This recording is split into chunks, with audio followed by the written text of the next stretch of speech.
भगवाने जाने देखत नहीं कि बौखलाइल बना रोज रोज का लिखत हम तो ये होला विनाश काले कुछ बात टारगेट कहले होगा आज विनाश काले विपरीत बुद्धि लगल हम 10-15 को सीटिया बढ़ा के मिल जाए पैसा तनी मिल जाए। जनता बूझ ले जनता बूझ ले 27 में था लग जाए न के लग जाए। भीड़ जबरदस्त है, लगातार बढ़ती जा रही है और इसी बीच जो है उत्तर प्रदेश के तमाम पदाधिकारी नेता, चाहे वो समाजवादी पार्टी के हो या बाकी विपक्षी पार्टियों के हो, वो आने का उनका क्रम जो है लगातार जारी है। वैसे घोसी से जो है सुधाकर सिंह के बेटे यहाँ पर मौजूद हैं और आइए इनसे बात करते हैं, जानेंगे क्या कुछ सोचकर यहाँ पर आए। देखिए, हकीकत के शीशे पे पर्दा लगा हो तो उसको हटाना शरारत नहीं है, और फेंका हो समंदर में पत्थर किसी ने तो लहरों का उठना बगावत नहीं है। आज देश का हर एक नौजवान अपने अंदर बगावती तेवर लेके जंतर मंतर पे मौजूद है। हर नौजवानों के चेहरे पे सिकन है। वो चाहता है कि हमारा भविष्य उज्जवल हो। वो चाहता है कि इस देश में अगर हम परीक्षा दें तो उस परीक्षा का परिणाम जो है पारदर्शी तरीके से आए। वो चाहता है कि जो नौकरियों के पेपर हो रहे हैं वो बिना लिख किए हुए, बिना पैसा दिए हुए अपने टैलेंट के बलबूते पे वो नौकरी पाए। तमाम नौजवानों की इसी चिंता के कारण यह प्रोटेस्ट आप देख रहे हैं कि दिन प्रतिदिन आम जनमानस का प्रोटेस्ट होता जा रहा है। और एक लंबी भीड़ इस बरसात के मौसम में जहाँ निरंतर बरसात हो रही है आपको यहाँ पे दिखाई दे रहा है। न नौजवानों का हौसला कम हो रहा है, न उनकी मांगे वो अपने आप में वो कर रहे हैं कि जब तक मांगे नहीं मानी जाएंगी तब तक हम लोग नहीं पीछे हटेंगे। महाराज, यहाँ आप आए हैं, लगातार भीड़ देख रहे हैं, बारिश में भी लड़के जो है खड़े हैं और मांग कर रहे हैं कि शिक्षा मंत्री धर्मेंद्र प्रधान इस्तीफा दें। लेकिन वहीं दूसरी तरफ सरकार को देखा जाए तो सरकार में भी काफी हलचल बढ़ी है। कल हमने देखा प्रधानमंत्री नरेंद्र मोदी पहले जो है ट्वीट करते हैं, ट्वीट करने के बाद शाम तक जो है वीडियो भी जारी करते हैं। वो बताते हैं कि नहीं, अब फास्ट ट्रैक कोर्ट जो है पेपर लीक के आरोपियों के ऊपर जो है वो लागू होगा। लेकिन अब जो है क्या लगता है कि सरकार भी अपनी तरफ से प्रयास कर रही है कि कुछ बीच का रास्ता हो, लेकिन यहाँ से एक ही मांग है, इस्तीफा। इस पर क्या कहेंगे? देखिए, जो सरकार हट करके बैठी है वो कतई उचित नहीं है। ये धरना शुरू होने से पहले ही अंतरात्मा की आवाज सुन के धर्मेंद्र प्रधान जी को इस्तीफा दे देना चाहिए था। आप जिस विभाग को चला रहे हैं वो भारत के हर प्रत्येक घर से जुड़ा हुआ विभाग है, और जब चलाने में आप असक्षम है तो इस्तीफा देने में क्या जाता है? आपको नैतिकता के आधार पर इस्तीफा दे देना चाहिए था, क्योंकि भारत का युवा, देखिए, ये युवाओं का देश है और युवा हताशा और निराशा का भाव युवाओं के मन में है। लगातार 2-2 साल प्रिपरेशन करने के बाद बड़े बड़े शहरों में जाके एक छोटे से कमरे में रह के किस तरह वो खाना खाते हुए अपने परिवार से दूर रहते हुए तैयारी करते हैं कि नीट का पेपर देंगे और अच्छी एमबीबीएस में अच्छा ग्रेड से नंबर आएगा, उनका अच्छी मेडिकल की सीट मिलेगी और एमबीबीएस करने के बाद उनका भविष्य सुरक्षित रहेगा। ऐसे परीक्षाओं के जब पेपर लीक होते हैं तो अंतरात्मा से इंसान टूट जाता है। वो सरकार ने स्टेप तो उठाया है, वो तो कह रहे हैं कि नहीं, अब फास्ट ट्रैक कोर्ट में इसकी सुनवाई होगी, इसके अलावा भी कई सारे रिफॉर्म्स की। कोर्ट से सुनवाई से कुछ नहीं होगा। पहले जिनके कारण ये हुआ है, पेपर आउट हुआ, उनको निलंबित किया जाए, उनके ऊपर मुकदमा किया जाए, उनको जेल भेजा जाए, जिससे देश के नौजवानों के अंदर ये भाव आए कि हाँ, सरकार हमारे साथ है। लेकिन ये सरकार ऐसा नहीं कर रही है। मैं कल यहाँ पे था, कल ऐसे बच्चों से मिला जिनके माता पिता किसान हैं, मजदूरी करके महीने में 5,000-6,000 पेट काट कर यहाँ भेजते हैं, और उस बच्चे से फीस जमा करके कोचिंग की, चाहे अपने हॉस्टल की फीस जमा करके वो बच्चे हैं। जब परीक्षा का पेपर आउट हो गया तो उनका चेहरा देखने लायक था। उनके चेहरे पे मतलब सिकन बता रही थी कि किन कठिनाइयों से वो जूझ रहे हैं। यहाँ लाखों बच्चे आपको दिखाई दे रहे हैं इस बरसात के मौसम में। न इनके तिरपाल भी इनके छत पे नहीं है, इनके सर पे तिरपाल भी नहीं है। किस कीचड़े में ये सो रहे हैं, क्या खा रहे हैं, किन परिस्थितियों में रह रहे हैं, इनको देख के मन जो पसीज के रह जा रहा है, भाव विभोर हो जा रहा है मन कि आखिर हमारे देश के युवा किस तरफ जा रहे हैं। सोनम सर ने जो है कल मतलब एक तरह से अनशन जो है वो तोड़ दिया है। उन्होंने बाकायदा कहा कि जो है सरकार से जो बातचीत उनकी हुई है वो बाद में बताएंगे, लेकिन अभी फिलहाल उन्होंने अनशन तोड़ दिया। लेकिन सीजेपी लगातार कह रही है कि नहीं, इस्तीफा हमें चाहिए। सीजेपी की जो मांगे हैं वो आम स्टूडेंट्स की मांगे हैं।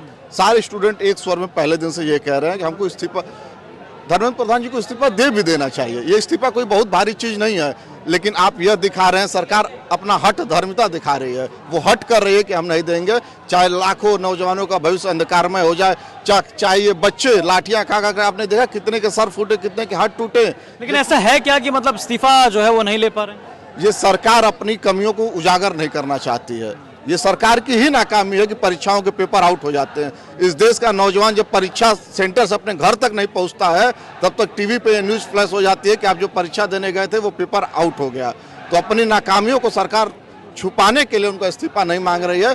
लेकिन मेरा एक स्वर में कहना है कि देश के नौजवानों की जो मांग है उसको सरकार को मानना चाहिए, क्योंकि एक इंग्लिश पोइट ने कहा था कि childrens are the eyes of the nation and education is the power of that eyes. बच्चे इस देश की आंखें होते हैं और विद्या इन आंखों की रोशनी होती है। ये सरकार उस रोशनी को घटाने का काम कर रही है, उन आंखों को फोड़ने का काम कर रही है जो आंखें भारत के सुनहरे भविष्य का सपना देखती हैं। वो आंखें जिसके कारण इस देश का मुस्तकबिल पड़ा हुआ है। ये युवा है जो इस देश को आगे बढ़ा सकते हैं, भारत को आगे ले जाने में, प्रगति के रास्ते पे, उन्नति के रास्ते पे आगे ले जाने में नौजवानों का सबसे बड़ा योगदान है। क्या इसी परिस्थिति की कल्पना करके सरदार भगत सिंह ने 21 साल की उम्र में फांसी के फंदे को चूम लिया? चंद्रशेखर आजाद ने जब इलाहाबाद के पार्क में अपनी कनपट्टी पे गोली मारी तो क्या इसी भारत की कल्पना की थी? तो इस देश का नौजवान जब जब जरूरत पड़ी है क्रांति की, इस देश का नौजवान ने अपनी पीठ पे गोली नहीं खाई थी, अपने सीने में गोली खाई थी। आज उसी का उदाहरण है कि पुलिस की लाठियां कम पड़ गई दिल्ली पुलिस की, लेकिन नौजवानों के हौसले नहीं टूटे। और मैं आपको विश्वास दिलाता हूं कि नौजवान अंतिम प्रयास तक इसी तरह लड़ते रहेंगे जब तक प्रधान जी अपना इस्तीफा नहीं दे देते। अच्छा महाराज, ये तो बात रही जंतर मंतर की, घोसी में क्या चला था? घोसी में सब ठीक है। ठीक है। घोसी में सरकार डरी हुई है। चुनाव ना करा था। 2 मानक होते हैं, 6 महीने के अंदर उपचुनाव कराना है और 1 साल से कम पीरियड रहता है तो उपचुनाव नहीं होते हैं। घोसी में चुनाव कराने के संवैधानिक तरीके से था कि आपको चुनाव कराना है। सरकार क्यों भाग गई? ये सरकार के अंदर का डर था। जो वहाँ के समाजवादी विचारों के जो लोग हैं, समाजवाद से जुड़े हुए जो लोग हैं और वहाँ के तमाम जो कार्यकर्ता हैं, समर्थक साथी हैं, सबका एक स्वर में यह था कि इस बार घोसी का बेटा जीत कर उत्तर प्रदेश की विधानसभा में उनकी आवाज़ उठाएगा। तो सरकार उससे डरी हुई है। लेकिन मैं आपको विश्वास दिलाता हूं कि आज नहीं तो कल चुनाव तो होने हैं। नहीं कराए उपचुनाव तो 27 में होंगे। घोसी के सारे लोग एक स्वर में केवल एक ही बात कह रहे हैं कि इस बार उनका बेटा, वो बेटा जो उनके लिए 24 घंटा संघर्ष करता रहता है, वो बेटा जिसने उनके लिए मुकदमा लिया है, वो बेटा जो हर थाने पे, तहसील पे, कलेक्ट्रेट में उनकी मांगों के लिए रोज प्रदर्शन करता रहता है, वो उस बेटे के साथ हैं, उस बेटे के भविष्य के साथ हैं कि उस बेटे को उत्तर प्रदेश की विधानसभा में पहुंचा के जो घोसी में रुके हुए कार्य हैं उसको वो आगे बढ़ाना चाहते हैं। जी, एक और चीज़ हमने देखा कि चुनाव तो चलिए ठीक है, एक बात है, लेकिन इस बीच पिछले दिनों काफ़ी घटनाक्रम हुए। मऊ रेलवे स्टेशन पर हुआ, हमने देखा कि वहाँ पर जब एक कार्यक्रम था, रेलवे का कोई उद्घाटन था, डेमो या मेमो जो ट्रेन थी वो निकलने वाली थी, उस दौरान उद्घाटन में भी AK शर्मा भी मंच पे मौजूद थे, राजीव राय भी मौजूद थे, लेकिन उसी दौरान आप भी मंच पर जाने का प्रयास कर रहे थे, लेकिन वहाँ पुलिस आपको जाने नहीं दे रही थी। काफ़ी घटनाक्रम हमने देखने को मिला। देखिए, उत्तर प्रदेश की पुलिस समाजवादियों से डरी हुई है। जो भी समाजवादियों के काम हैं, जो कराते हैं समाजवादी पार्टी के लोग, वहाँ जाके ये लोग बैनर लगा देते हैं। तो अपना काम गिनाने को इनके पास कुछ नहीं है। समाजवादी पार्टी के लोगों के या समाजवादी पार्टी के सांसद के, समाजवादी पार्टी के विधायक के, हमारे नेता माननीय अखिलेश यादव जी के जो कार्य हैं उसी पे बोर्ड लगा के पिछले 9 साल से ये सरकार चल रही है। जनता को मूर्ख ये लोग बना नहीं पा रहे। जनता जागरूक हो गई है। जनता अब हिसाब लेना शुरू कर दी है कि 9 साल की उत्तर प्रदेश की सरकार में क्या मिला। तो जब जनता हिसाब मांग रही है तो ये बौखला गए हैं लोग। ये प्रशासन के दम पे, पुलिस के अधिकारियों के दम पे लोगों की मांगों को दबाना चाहते हैं, लोगों की उम्मीदों को दबाना चाहते हैं। और अगर आप सरकार से आंख में आंख मिला के बात करेंगे तो आपके ऊपर मुकदमे लाद दिए जाएंगे, आपको जेल भेज दिए जाएंगे। ऐसा क्या है वहाँ मऊ में, कितना बवाल मचा रहता है बीजेपी और समाजवादी पार्टी के बीच में? कार्यकर्ता जो एक दूसरे के खिलाफ जो है नारेबाजी खूब कर रहे होते हैं। मऊ में यह है कि मऊ में बीजेपी के पास इस बार एक भी सीट नहीं है। इस बार उत्तर प्रदेश के विधानसभा चुनाव 27 में बीजेपी के पास एक भी सीट मऊ में नहीं है। अच्छा, ये हल्ला बाकी की कमी है उनके पास। MLC बना के मंत्री बना दे रहे हैं लोग, किसी IAS को लाके मंत्री बना दे रहे हैं, लेकिन मऊ के जनता समाजवादियों के साथ है। मऊ की जनता संघर्ष कर रही है और वो अपने बेटों के साथ है, उन बेटों के साथ है जो बेटे उनके हर परिस्थिति में उनके साथ खड़े हैं। 24 घंटे घोसी के लोग, मऊ के लोग के साथ संघर्ष करते हैं, उनके सुख दुख में रहते हैं। तो हर व्यक्ति चाहता है कि मेरा बेटा आगे बढ़े। तो मऊ जनपद की आवाम चाहती है कि उनके घर का बेटा आगे बढ़े और उनके सुख दुख में रहे। अच्छा, ये हल्ला बाकी मऊ सदर से जोन बा अब्बास अंसारी के टिकट मिल सकेला, ए पर का कब? देखिए, टिकट देना भोजपुरी में टिकट दिहल ना दिहल हमन के नेता माननीय अखिलेश यादव जी के काम बा। हल्ला जरूर बा। हमन के ही काम है कि जे सपा का सिंबल लेके आई ओके जिता के हमन का लखनऊ भेज दिया जाये। और हमन का नेता माननीय अखिलेश यादव जी बाड़ा, उ जहिया मुख्यमंत्री हो जाइए प्रदेश विकास के रास्ता पर वही तरह अपने आप बढ़ जाई। जे तरह रुकल है विकास उत्तर प्रदेश में 9 साल में, कहीं पुल पुलिया ना लौकत, रोडे पर घुटना भर पानी लगल। ई सरकार ई लोग बनवा पहिया लोग ना, जौने रास्ता पर जाकर मोटरसाइकिल से जात हवा तो कनई में गिरी जेबा, गोड़ टूटी जाई तोहार।